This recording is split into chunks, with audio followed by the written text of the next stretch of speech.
But the Telegraph is reporting that Scotland manager Steve Clarke has made a fresh attempt to persuade Harvey Barnes to play for Scotland with the promise of a place in the World Cup squad.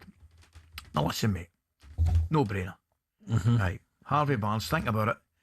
Most importantly, where is he just now? Where's he playing his trade? Newcastle. Yep. So I mean, it's a hop, skip and a jump over the border. So travelling's not a problem. Right, he's up behind Hampden in a couple of hours. Not a problem. He's guaranteed to get into the squad, mate. Right, he's in the squad and he'll play. He'll play with, in that our middle to front is as good as it gets this moment in time. McGinn, McTominay. But No, hold on a minute. Just wait a bit. Just don't give us a butch yet. Right, he's getting in there, and he's adding to our strongest area in the team. Right, but he'll play. You can't wait to shit me down, can you? Okay. Listen, would he be outstanding for Scotland? Of course, 12 goals this season in the form of his career. But let's say he takes your position and you're a left winger for Scotland and you've done all the hard yards of getting your country to a World Cup. Oh, sorry, mate, you're not in the squad. Tough. Harvey Barnes, who's still holding out for England, by the way. He's still holding out for England. I'm going to tell Harvey, right? Harvey, forget it, mate. You ain't getting in that England. Why not? Well, 12 goals this season, why not? Well, you think of the competition he's up against, right? Are they all performing? Right, so do you think Thomas Tuchel's going to take him? No, I don't. Right. He's not been in a squad with him. I think he's too late. But his form, he's probably holding out, thinking, I scored more than Gordon. He ain't getting him before Gordon. No, he's not. I don't think he is. He ain't getting him before Saka. He ain't getting him before Madueke. No, he's definitely not getting in. Right. So, in answer to your question, it's not Stevie Clarke's job to be concerned about how he might upset people. It's Stevie Clarke's job to get the best for the country and the team. And if it's the best for the country and the team moving forward, now, if I'm a Scotland player, I think the opposite, right? I don't think, he's taking my place. I think, great, an addition to the squad that's going to help us do well. If you're a centre midfielder, you're like, yes, perfect. We've got another outlet on the counter-attack. We've got Barnes' pace and goal-scoring ability. If you're a winger, you liar, for Scotland, you're saying, Gaffer, don't you dare. He's English. He wants to play for England. He's waiting out and he's using us as a last resort to go to a World Cup. The same's happening with some of the African countries. It's 94 miles up the road. Get yourself in a car, go up and see Steve, get it sorted, get the deal done. I mean, Harvey... Give me a winger from Scotland. Harvey Barnes, when's Harvey Barnes ever going to get the chance to pull on a Scotland jersey and play against Brazil in Miami? Give me a Scottish winger that would be going to the World Cup. Ben Gannon-Dokes. Okay. Any others? Not out-and-out wingers, no. That's what I mean. They are missing that position. Oh, you better believe that. But let's say, okay, that space, we're going to have to take you out. Maybe, I don't know, Lyndon Dykes. Okay, we're going to have to take you out now because Barnes is coming in. We're going to take one less striker. Or Che Adams. We've not got a lot of strikers. What are you talking about? Now, if you haven't listened yet, you need to make sure you check out the How to Win World Cup podcast. In last week's episode, Matt Ford and Jacob Holley were joined by American goalkeeping legend. I saw this, I think Brad Friedel lives in Turkey or something like that, who spoke in England's number one, Jordan Pickford. I think if he goes and wins a World Cup, I think England have a team that can win a World Cup, then he'll be considered as a true England great. I think he is a Premier League great for sure, but then being an international great is something different. With the quality that England has in their side and the quality that England has had in many sides over the past years, they need to go and win. If he does, then he'll for sure be considered an England great. Well, I'm delighted to say Brian Kamara, host of the show, How to Win the World Cup podcast, Matt Ford, is now joining us in the studio. Matt, very good morning to you. Very good morning. Thanks very much for joining us. First question. Good morning, mate. Good morning.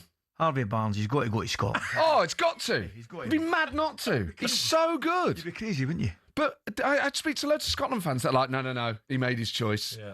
You're like, come on. No. You don't say no to talent, do you? No, exactly. We are not in a position, mate, that we can knock back good players, and good players want good players around them. Yeah. Harvey, let's go. Is there anyone else out there with Scottish DNA that you can...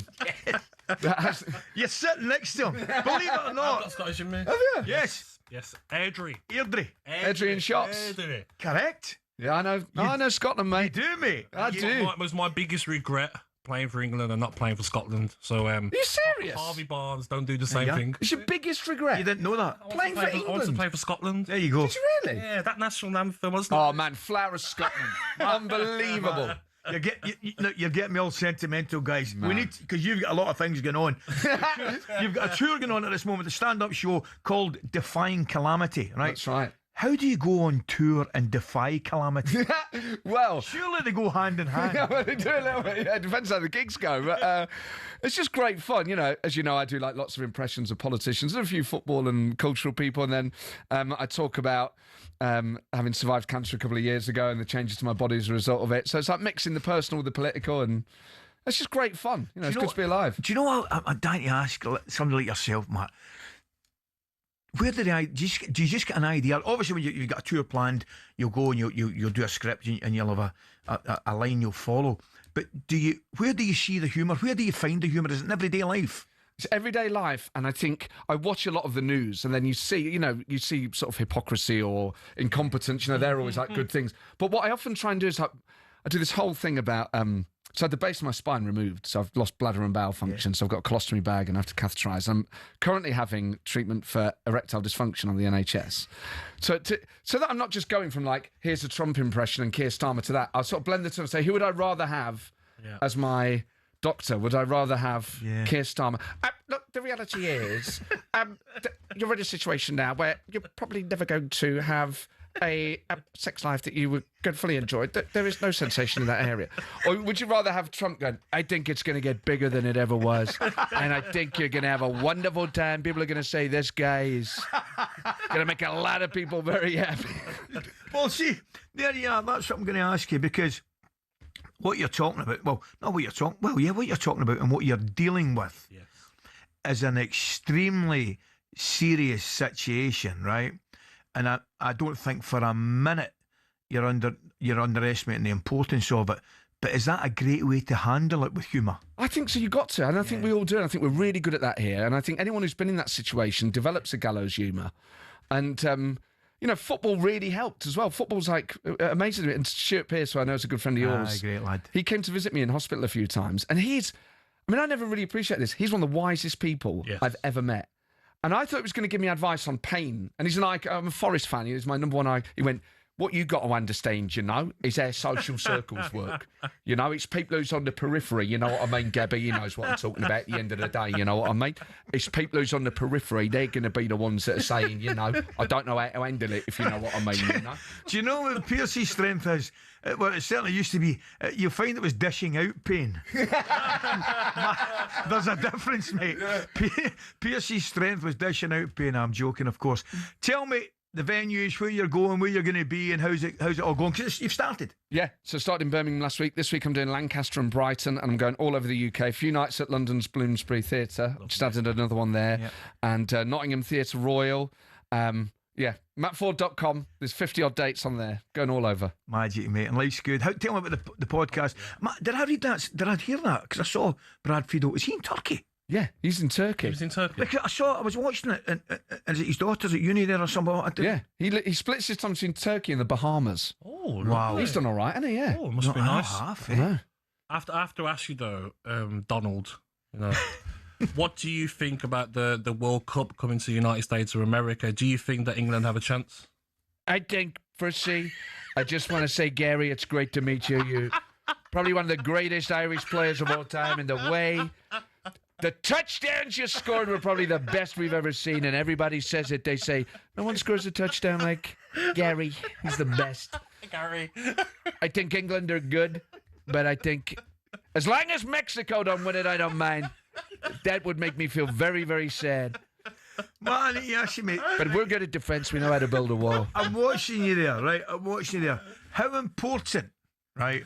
As soon as he set you up there, I see the face. Yeah. Right. You've got to pull the face. Exactly. So it's not just the voice with these guys. It's mannerisms. It's all the manner. With Boris Johnson, it was always, I want to, what was it? Yes, I pay tribute to the wonderful talkSPORT economy global.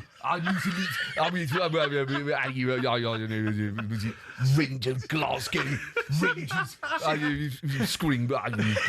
See, I always think he's like Boris Johnson's like that guy that used to do in the Fast Show. You remember the old Rolly? Oh yeah. He never used.